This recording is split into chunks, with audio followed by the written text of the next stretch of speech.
two, one, one, two, one, two, one, one, two.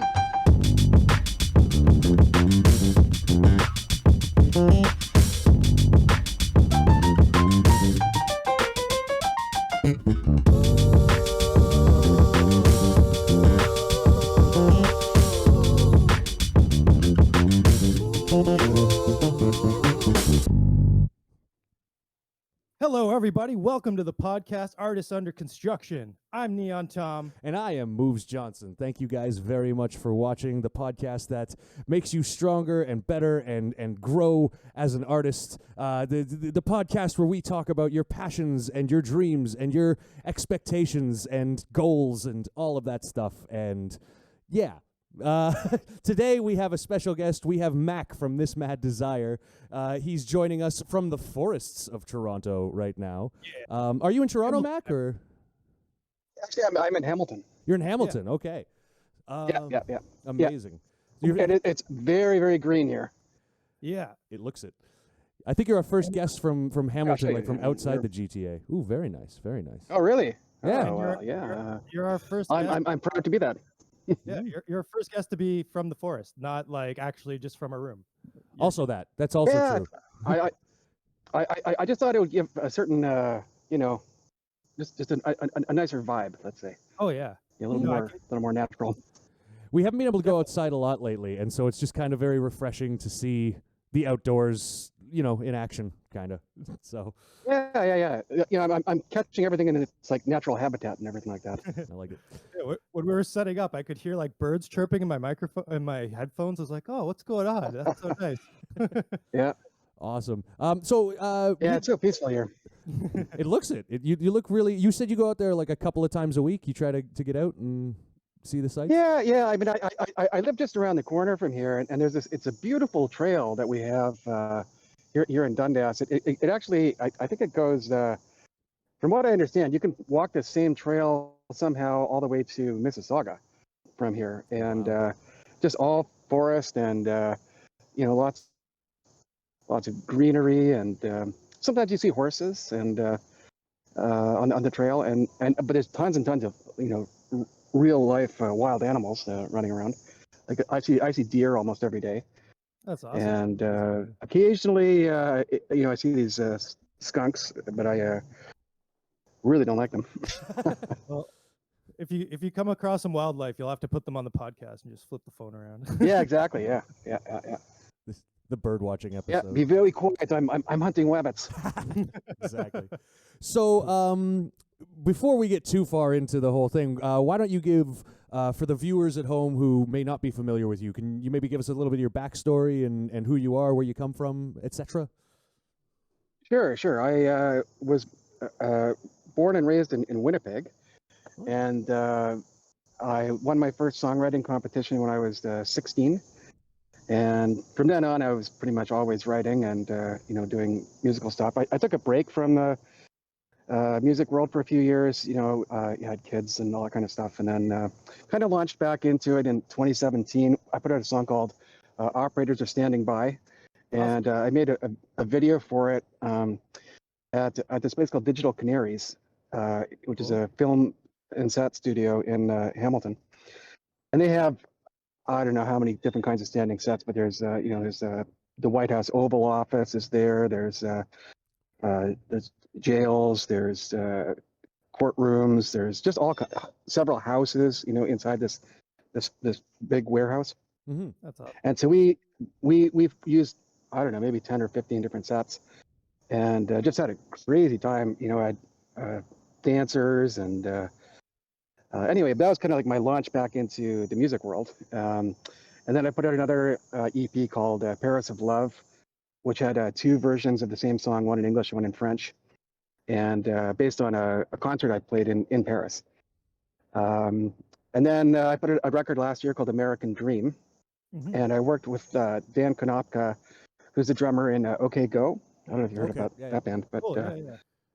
yeah, so he's one of my main collaborators, and and then I've got a brand new record coming out. The singles will start falling, through the fall, I guess. maybe 3 or 4 singles before the whole record will come out. But Do you have a name yeah, for that's it? been kind of like my yeah. It's going to be called Open Hearts, Open Minds, Cool. and it was kind of my during the pandemic. I started to feel like a lot of people, kind of like disjointed and like cut off from everything, because we're all in our little silos and bunkered down. And but anyway, but I wanted to do something sort of positive and uplifting rather than the sort of drama that we have been seeing in the news, with last year election cycle and everything like that.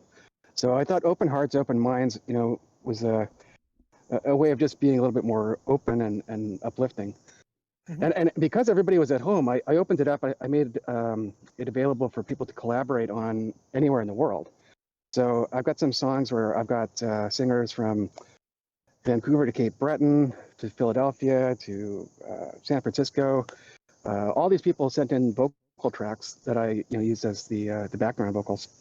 Cool. And it was so cool to meet all these people that I'd never, most of them I'd never even heard of. So that was really, really fun. It's a really good way to like get exposure is the wrong word, but you're exposed to these things. Like you get to see. Yeah, I guess so. Yeah. Like things you wouldn't normally encounter, wouldn't think to go and look up. You know what I mean? People are now submitting to you. It's a really good way to also networking, I guess, too. Like, do you stay in contact with some of these people since then, or? All of them, yeah, for sure. And in fact, I'm working on some other collaborations with some of them now. And what was even funnier is I have 2 girls from Philadelphia that sang, and they didn't know each other before they met me, and now they do. That's cool. This is like you're just bringing the people together. Open Exactly, hearts, yeah, open yeah. minds, one love. I really like it. Yeah, that's the vibe, Mm-hmm. That's the vibe. I dig it. Yeah. Also, you were talking about American Dream. I was actually just listening to some songs off of that just before you logged on and we started doing this. And I just want to say it's a really good. The songs I was hearing, at least, I didn't have time to go through the whole playlist, but it was a really good vibe. I really enjoyed it. I loved the cover art that you've got posted. It really. I'm like, hey, I thought this guy was Canadian and like all of this, and then I'm like, oh no, I get that. And then, yeah, you're like the I think chair. the world is ready for the first Canadian American president, I think. There you go. That's amazing. All the other elections have been just a shit show. So now I think that's a solid candidate for the race. You know what I mean? Yeah. So that was my idea when I put that out last year, just to sort of play on all that election stuff, and and also because I had that great photo from the White House Oval Office, just sort of all worked together. Yeah. And I did a cover of Elected by Alice Cooper. Oh, nice. Just Oh, to really cool. really bring it home. Nice. Yeah. So is that cover on the album? Yeah, it's like the final track on the album. Really Like, cool. I think of it as a bonus track. Nice. What's like? Did you have to do any sort of extra steps for? Because this album's available, you can find on Spotify, SoundCloud. You can find Yeah, get it anywhere. Yeah. Yeah. So did you have to do anything extra? Like, does Alice Cooper know you did that? Did you have to give him a kickback or anything? Like, how did that work for setting up a cover? Well, okay.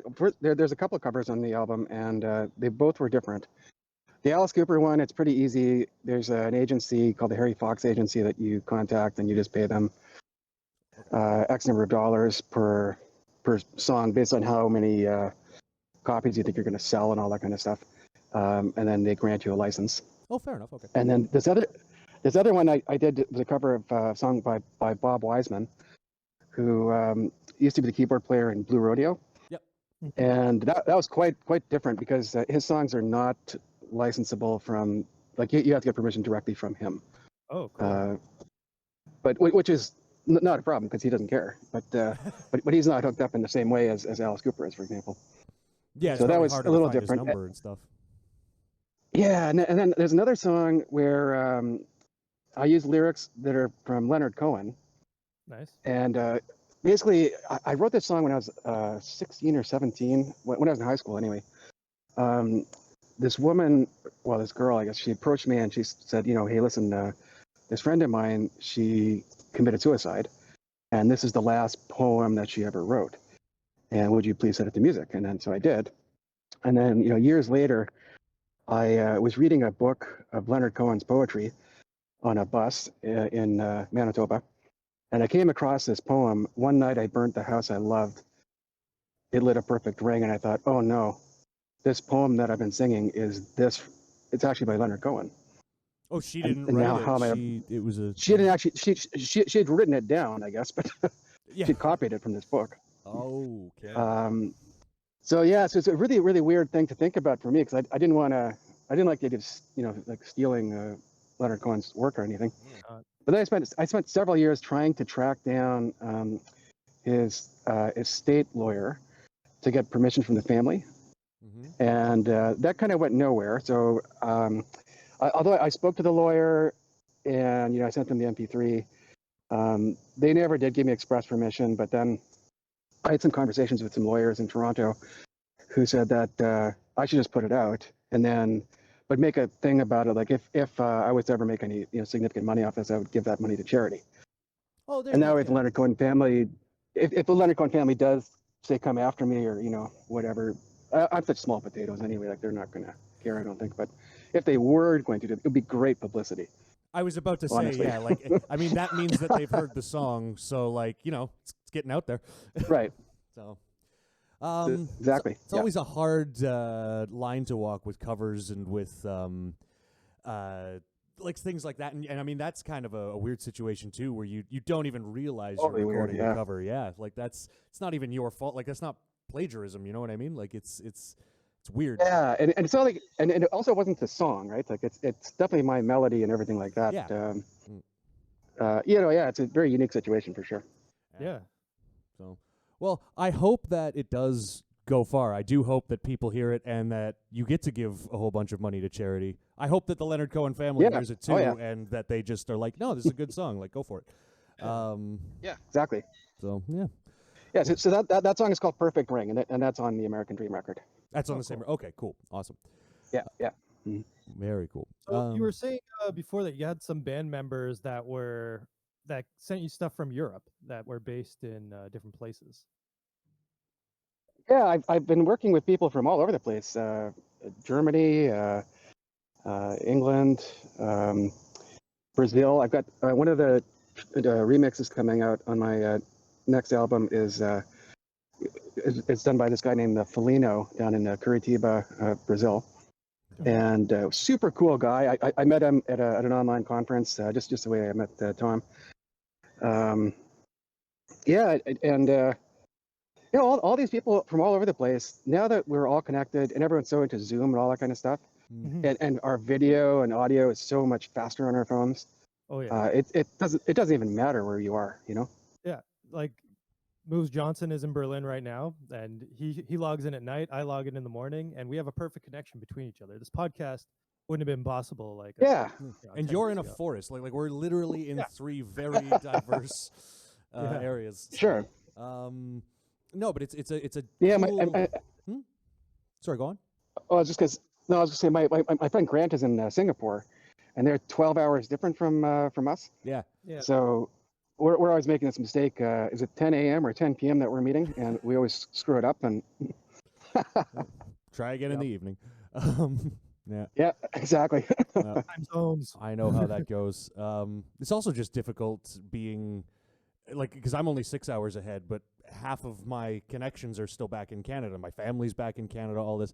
And just to find a convenient time when two people aren't at work and, aren't out in the middle of doing something. And I want to talk to my mom for a half an hour and, but she works a full-time job. I'm over here. Weekends are not necessarily syncing up because she's got other children and stuff. It's a very, it's nice that we're able to connect this easily because I couldn't imagine trying to coordinate this 20 years ago on like old phones that hang on the wall. Do you know what I mean? It just wouldn't have. I'd probably never be speaking to anybody back in Canada, let alone be doing something like this. You know what I mean? Yeah, I was just thinking about that. Like I used to work at a radio station in Guelph, like a college radio station. And there was this one show on Saturday afternoon that was just the coolest thing ever. These guys, they were doing live mixing and they were set up in three different through the phone lines. They were connecting their music. So it was like even much more complicated than this. And one guy was in Los Angeles, the other guy was in Winnipeg, and then there's this guy in Guelph. And they were doing all this, like they couldn't see each other, so there was, and they didn't have like a chat room going so they could coordinate it. Anything. It was all just like live, like totally abstract audio for an hour every week. And I thought that was just the coolest thing that they figured out how to do that. Yeah, definitely. Yeah. I mean, that's taking the craft and the science of it and pushing the envelope a little bit. Like that's, Yeah. like that's kind of what this stuff is for. Like if we're gonna be creative, let's be creative. Take it to its logical conclusion. Yeah. Yeah. Exactly.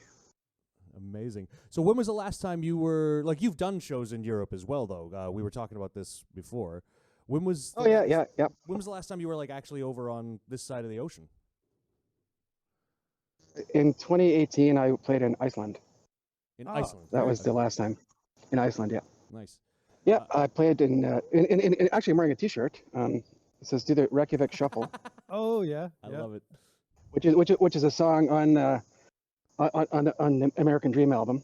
Yep. Basically, I've when I listened was to that. when I was in Iceland, I was promoting this the Paris of Love and Perri Amore songs, Mm. and they put us on the back cover of the newspaper with a huge picture, and then in Icelandic. They wrote that I like to write songs about cities, and perhaps I would consider writing a song called the Reykjavik Shuffle. And then, so when I got home, I wrote it. That was Iceland's idea. That's amazing. That's Yeah, ask and ye shall receive. Yeah. That's awesome. Have you sent it back to the newspaper or anything like that? Have you? Oh yeah. I put out a little video and I sent it around to all the Icelandic, people that care about this kind of thing. Amazing. Iceland is such a small country. I grew up I'm personally Icelandic, but there's less than 500,000 Icelandic people on either side, or anywhere in the world. Let alone just in Iceland. There's 340,000 people or something like that in Iceland itself. That's almost nothing, right? It's That's like a neighborhood in Toronto. I know. It's back before, I don't want to name specific airlines, but there was a deal that one of the airlines had where you'd fly through Iceland to get into Europe from Canada, and if you wanted, you could extend your ticket for an extra week or two and stay in Iceland, because they were trying to encourage tourism and trying to encourage people to come visit and all of this. And so I've a couple of times I've explored, gone outside of the Reykjavik airport for more than I expected to, and it's a beautiful place. It's, as a Canadian, it's not you sort of expect it to be ice cold and freezing, but it's not. It's it's very similar to, at least when I was there, in climate. And I have not found a Quiznos sandwiches anywhere in Europe, but there is a Quiznos sandwiches in a gas station that's right across the street from the Reykjavik airport, and it is literally the only one. Really? Yeah, it's the only one I've found in the continent, and I try to tell people that you should go eat Quiznos sandwich. These are great sandwiches and stuff. They're not paying me to say this. I really like their work, and but yeah, everybody's. Yeah. Quiznos wants to pay us in sandwiches. We're totally up for I mean, that. yeah, if Quiznos wants to come to Berlin and set up a sandwich shop and put my face on it, I'll do that. But it's awesome. Their sandwiches are pretty good. They are, yeah, they are. But it was just such a an unexpected North American thing. You know, I when you go to old Europe and you see the cobblestone and the old buildings, and then there's a McDonald's sign. It's kind of surreal, but I've gotten used to seeing the McDonald's sign everywhere. You kind of have learned to superimpose that onto things, and it's not as weird. But to see a Quiznos, I was like, what? How do you? That's pretty out that's there, an yeah. obscure one. Yeah, it's like going and seeing kind of a Canadian Tire or something. Why do you have this? Yeah. Yeah, that makes me think of. I was playing in Luxembourg, and in their center square, there's a McDonald's. But also, the day we were playing the show, they had this big flea market going on, and in the flea market, there's a Canadian stand. There are these people that were, I don't know, maybe Syrian or something like that, and they're selling products that are supposed to be I don't know, Canadian touristy kind of things, but well, first of all, they weren't Canadian at all, and like a few things like beavers on them and stuff like this. Like, but it was just so surreal, you know. And they didn't speak English or French, you know, so there's no. Yeah, absolutely. I couldn't figure out what. Yeah. There's a bio market, like an organic market, not far from where I live, and there's an aisle, and it's got like Canadian brownies, and it's said like Tim's They have weed in Canadian them? brownies and stuff, and I'm like, you've just taken key words and like buzzwords. It's not like I'm looking at it going nothing in the like why I would never. This has nothing to do with my culture. Yeah. If I was somewhere else and it said Canadian brownies, I would kind of assume there was weed in them at this point. You know what I mean? Yeah, like, fuck is this guy Yeah. selling it? But yeah, no, I've noticed in Europe also there's a lot of, because there's like, I'm in Germany and there's the DKG, I want to say, the Deutsch Kanadisch Union. And it's a big group of German people who are just like really into Canada and really support Canadian music and Canadian culture and content. And I wasn't expecting it to be so I don't like what's the word? Like I didn't expect us to be such a novelty. Do you know what I mean? Or such a commodity. Yeah. Yeah. And they have It's surprising that they care at all. yeah, exactly, right? Like you know America exists, right? Like usually they get all the press and like why do you and they're very no Canada, like please come. We made poutine. Do you want to try our authentic Canadian poutine? And I like of course, like let's see what you got. And apparently the guy who owned the poutine truck, he had gone to Montreal and like commissioned a source in Montreal to like properly make him the cheese curds and make him like the authentic gravy, and he's having that exported back, and it was pretty legit. It was some of the best poutine I've had, and I hate that it was in Berlin. There's a little bit of like why, but yeah, they're very big pro Canada vibes here. Yeah, didn't they set you up with like that Canada Day show? Like the German embassy wanted you to do a Canada Day show. Yeah. There was like for Canada Day, the Canadian embassy in Germany wanted Canadian content for their Canada Day show, and so we did a couple of gigs. That's pretty. Yeah, it was a lot of fun. It was we did a live stream, I think, for the one show because COVID was just coming in, and then the year before we actually played like at one of the venues. They have their like usual meeting places at certain bars and restaurants and Canadian friendly environments. So we played. Yeah, it'd be fun to celebrate Canada Day somewhere else. It was. It's my third or fourth here now, and it's always been. I'm always really surprised by like how big of a deal is made of it here. Like I mean, maybe we'll light some fireworks and get drunk on the patio for like back at home, but here people are like, no, look, we got bumper cars and swings and like what? It's Yeah, I've got people that I play with that are from Berlin, and I've never heard any of them mention anything about like there must be like a German Independence Day or I don't know what like a national day for Germany, but I've never heard anything about it. They don't. And yet Canada Day is so popular. It's well, I think Canadians are also more popular, like as a people, like they treat us as I feel like a little pet. Like somebody's little pet rabbit sometimes. Yeah, like, oh look Canadian. Oh, is it your holiday today? Well, let's celebrate. But we have created some of the funniest people in the world. So I agree. You know, there's good reason to like Canada, I think. It's every time somebody comes on Netflix or sometimes we have international radio station comes on and I go to my girlfriend, oh no, this person's Canadian, they're Canadian. She's like, really? It's surprising how many we're sneaky like that. So here's a great joke, and you can have this one for free. What's the fourth largest Canadian city? I mean, I'm trying to answer you accurately, and I couldn't. Vancouver. No, it's actually Los Angeles. I was say that. I was like, over 1 million Canadians there. Wow. Yep. Oop. Yeah, it's when we were.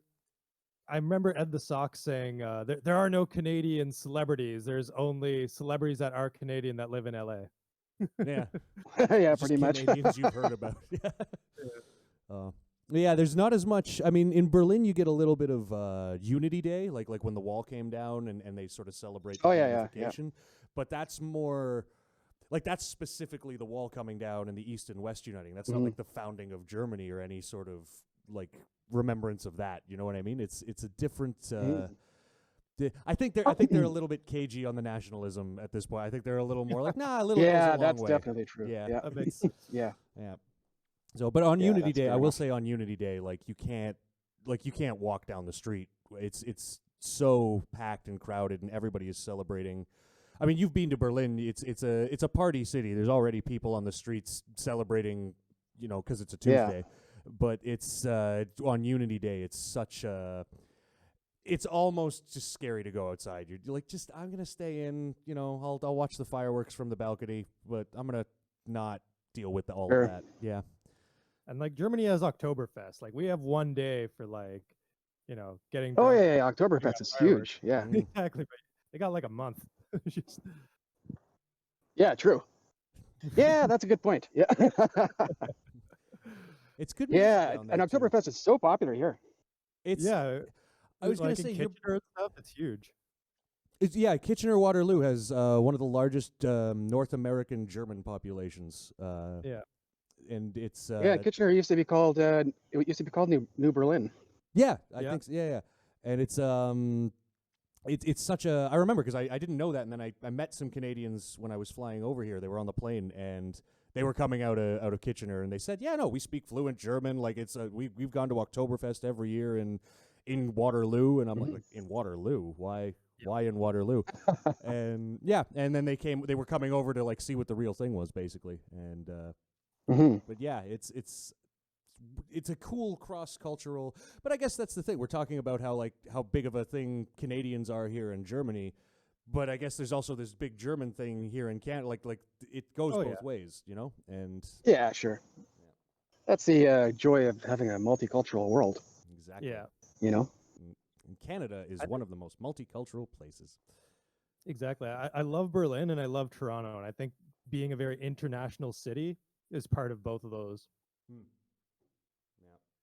Agreed. Yeah. Yeah. There's no question. Yeah. So we've been rambling about things for a little while. We just kind of started rambling about Canada and Germany for a bit. But let's try to get it back on track for a little bit. We like to get some homework out. We like to get talking because the viewers at home are trying to pursue their dreams, and they're trying to play shows around the world, and they're trying to release albums and do art shows and connect with other musicians and, Yeah. and artists.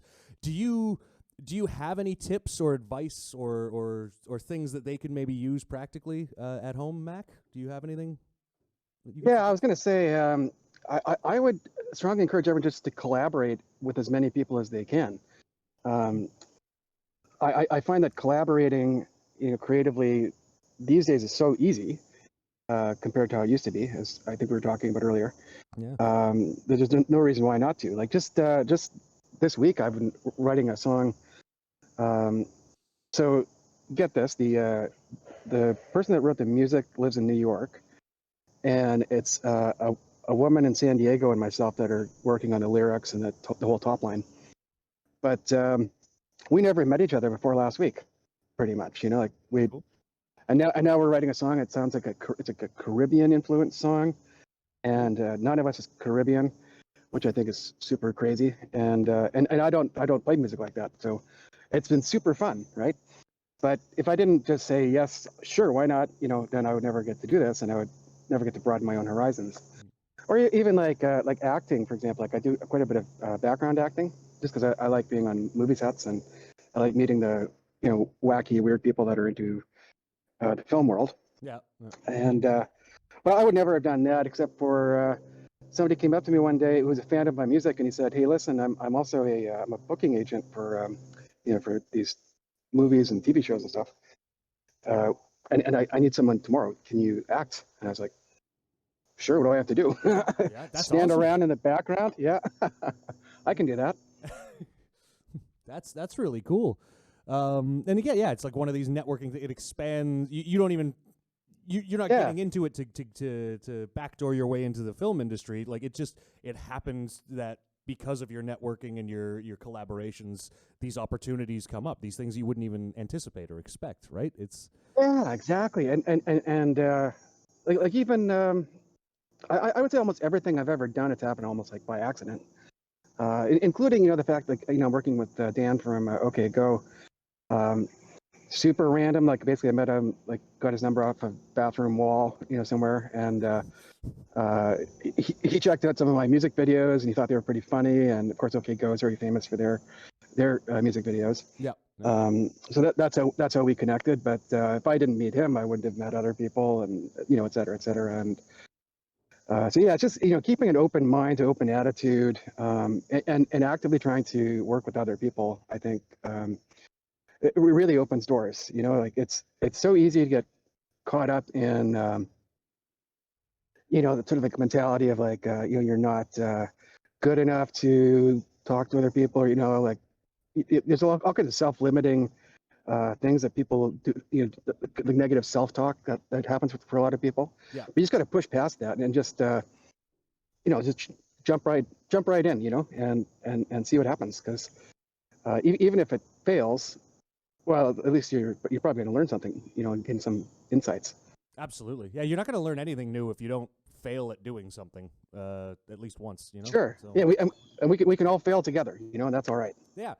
Yeah, and then we pick each other up, and everybody moves forward Yeah, collectively. It's all about growth. No, that's really good homework. Just more networking, more collaboration, putting yourself out there. I like Yeah. that. It's a very good strategy.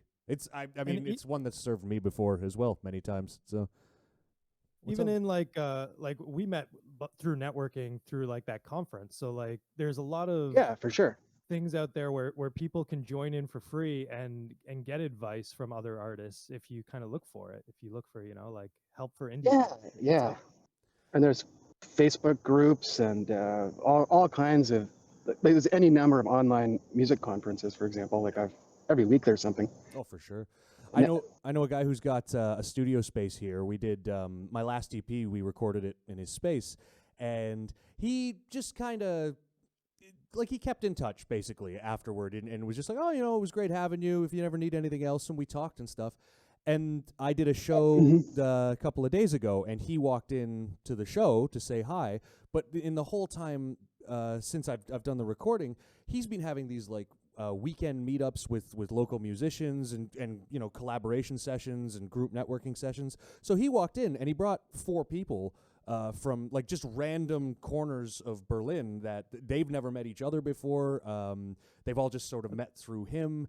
And then they came to the show and they were talking to me afterward because they were, oh, how do you know Usama and all of this? And it was, and now I've got people that are messaging me going, hey, that was really cool. Like we should do a show together, or I really like your sound. I'm going to check you out online. And you never know what path is going to lead to where. And it's a really cool. No, you really don't. Yeah, it's a fun journey to go on. It's a fun process to watch. Yeah, it's a journey and it's a process and it's an attitude. It's attitude is a good word. That's kind of yeah. yeah. Yeah, it's an approach. It's an approach to life. Yeah. And I think when you get into rock and roll and you get into like the, people always think about the sex, the drugs, all that kind of, all the wild parties and all the imagery and everything. But the truth is, it's an attitude of just making do. Like we were in Iceland, and I slept right through. In the morning, I was supposed to pick up my piano player at the airport, and I slept right through this. So he has arrived at the airport in Iceland, and he's basically stranded, and he's trying to reach me on my phone, and I'm not answering because I'm dead to the world because I just got there last night, and the time difference and everything like that, it messed me up. So we wound up picking him up like 2 or 3 hours late, and he looked at me and said, "Oh, this guy's actually from Berlin originally." And Okay. he looked at me and said, "Mac, I've learned from you that anything that can go wrong will go wrong, and we just have to roll with it." Yeah, exactly. The show must go on. That's what it's all about. Is just it doesn't have to be perfect. It just has to be. And yeah. Yeah, I certainly had my share of train wrecks on stage. I'll be honest. Yeah. forgetting lyrics or whatever, you know, and it ultimately doesn't matter. I have become semi-famous for breaking a guitar string, like on stage. It happens virtually every concert at this point, to the point where people are like, "Whoa, wait, there it's going." And I mean, sometimes it's at the end of a song, and you're like, "Oh, okay, that's fine," or whatever. But like, I've had like a G string on the guitar just snap like 3 notes into the first song, and you're like, "I really needed you," like that's. But like we're like the band is playing at this point. Like I gotta kind of just smile and nod through it, and yeah, I got to keep going. Yeah. And people love it though, like because the string is like waving around, you're still rocking out, and it's not mattering. Like it's rock and roll, and people respond to that. They really react positively to you overcoming adversity, basically.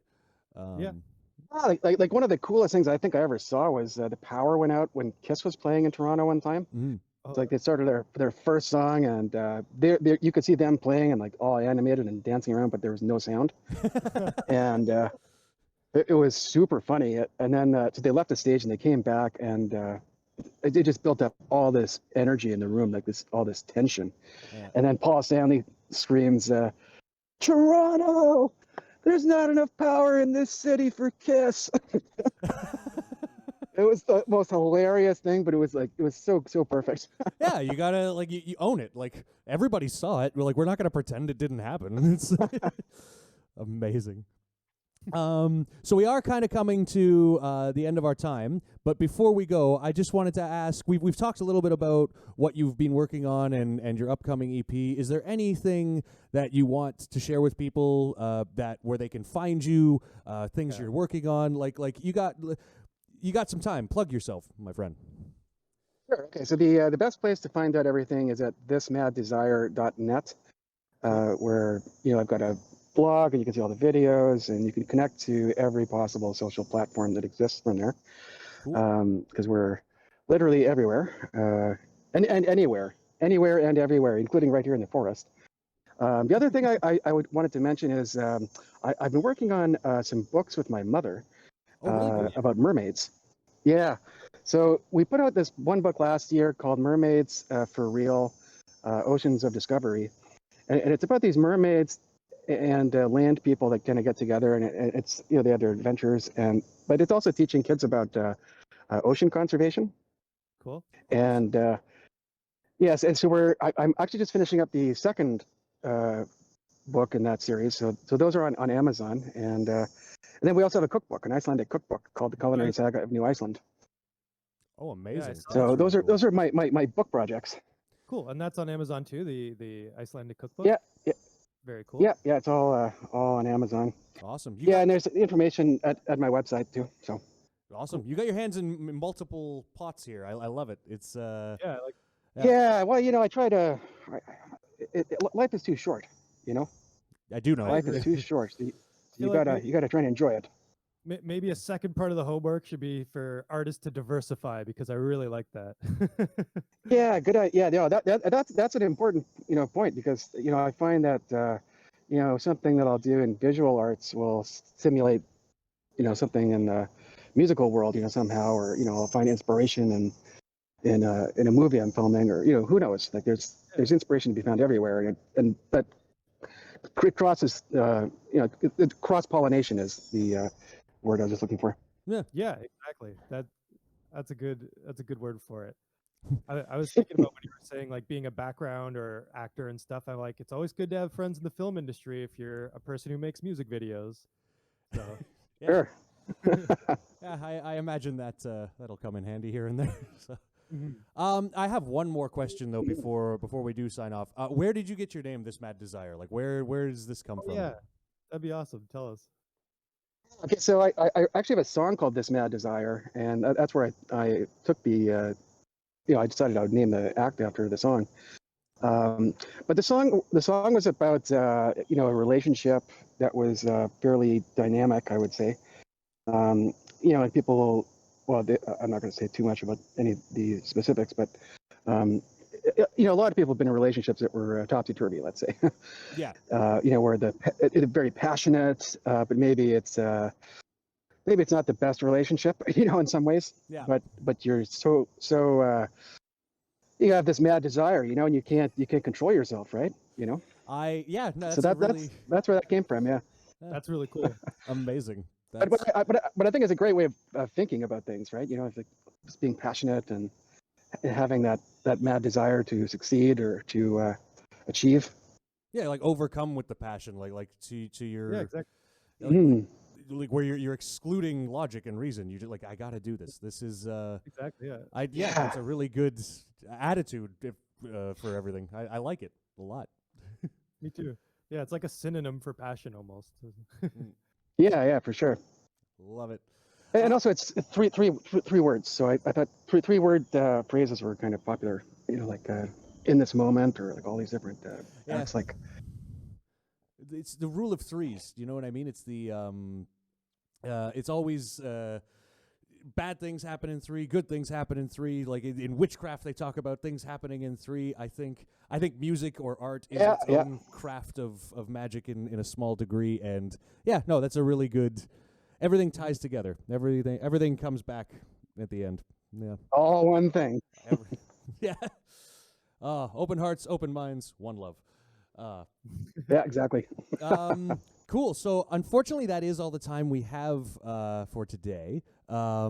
We can don't go anywhere once we say goodbye. We can still keep talking, but we have limitations on how long we're filming for. So we gotta unfortunately say goodbye. But yeah, I want to say thank you very much one more time for having Mac from This Mad Desire on. This was a great conversation of a very diverse and fulfilled artist, if ever there was one. So thank you very much, Mac, for coming on. Yeah. Yeah, thank you so much. It's been really Peace. fun. And as always, I have been Moose Johnson. Been Neon Tom. Please like and subscribe below. Go check out This Mad Desire. We love you all, and we will see you again next week or in 2 weeks. We'll see you soon. Yeah.